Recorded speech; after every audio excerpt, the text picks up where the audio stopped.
tong bahay. Kasi naging 4 na sila guys. Ayun o, kailangan nilang magsiksik-sik dyan. Wow, ito na naman ang bagbay. Namiss ko na yung bahay natin. Okay lang yan anak. Ba't sobrang siksik dito? Anak, huwag ka na mag-complain. Buti hindi ko na lang dinala dito si Zoe eh. Ano siya sa lola mo? Buti pa nga siya, maganda ba nila dito sa lola ko? Ay nako, huwag ka na. Wow, may bath bomb pero sikip. Pagdating mo dito, ano na, bedroom. Mami, tatain lang ako. Sige. Ano ba yan? Walang toilet paper dito. Paano naman ako makagano? Alam ko na, magagamit ako ng bath bomb. Yan. Bumula ka. Ayun, bumubula. Okay na ka? Mabaho pa yata.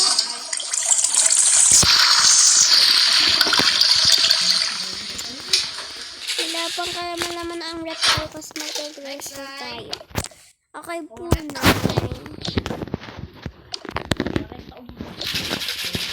Kaya na matulog na tayo. Next. Lima na lang. Next time. Sige po. Bente. Okay lang, bang fit pa din naman to. May last ball. Ayan. Mataas na. Okay na. Ito na po matulog. Kakain natin na. Mas mga. Kami tatlo.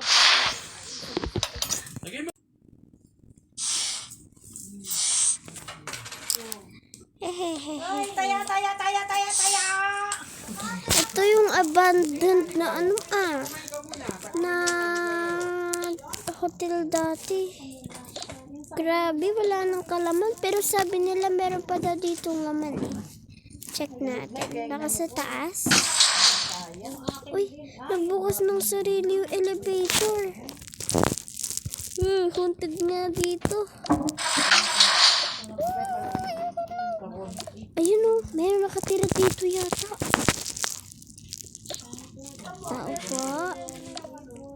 Tao po. Grabe, ang sikip ng hotel na to.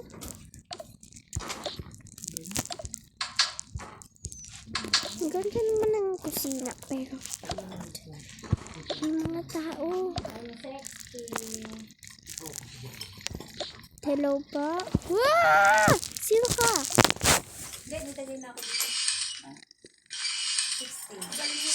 Hala, nandito siya.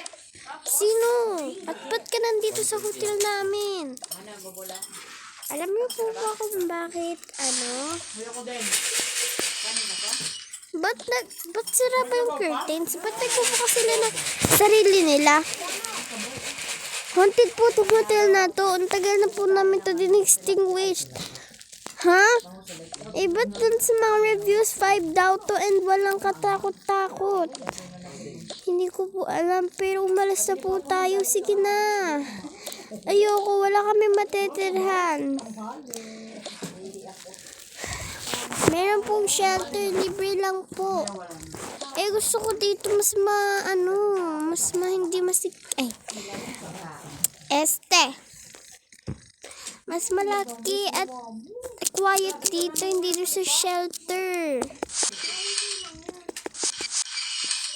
Bili na po, tagagalit na ang ghost. Basta hindi ako aalis dito. Hala, nag-close ang curtains. Bala po, sige po, tara na. Sige na po, tara na. Ayoko nga. Sige na po. Hala, hoy, ba't mo kinukuha nga kay mami? Alam na ng mami mong lahat. Wala na ako kailangan explain. Bala na kayo dyan. Nagagalit ang ghost, guys. Paalis na ako.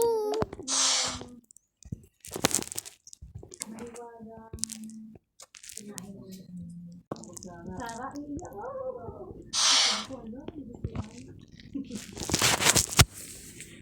po yun, ma? Ba't po siya nandito? Dapat nila. Tsaka ano po yung sinabi niya? Wala anak, basta matulog ka na. Natatakot si Camille, baka daw mamaya. Sige po.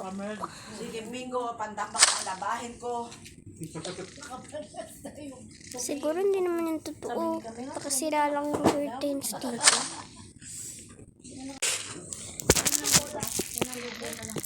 Oh, umaga. Maliliko na muna ka. Cute na yung batpom. Sige, ito na muna yan. Amoy pa! Ang baho! Ay, naku, hindi na naman siya nagbuhos. Tsaka siguro hindi na naman yun naghugas lang kanyang naku, ang kulit niya talaga lagi. Ito na muna ka.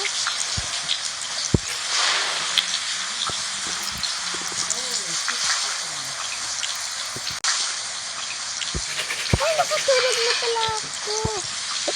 Ang sarap nun. Sige na nga, mamimili niya muna ako. Hala, ba't lahat ang bukas dito?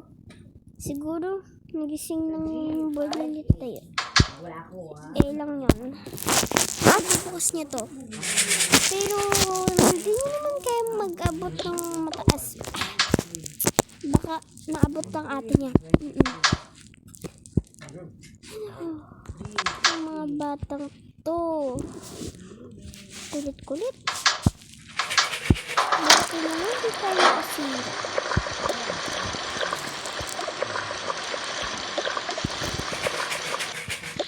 Ha? Tulog pa pala sila? Sino nagbukas doon?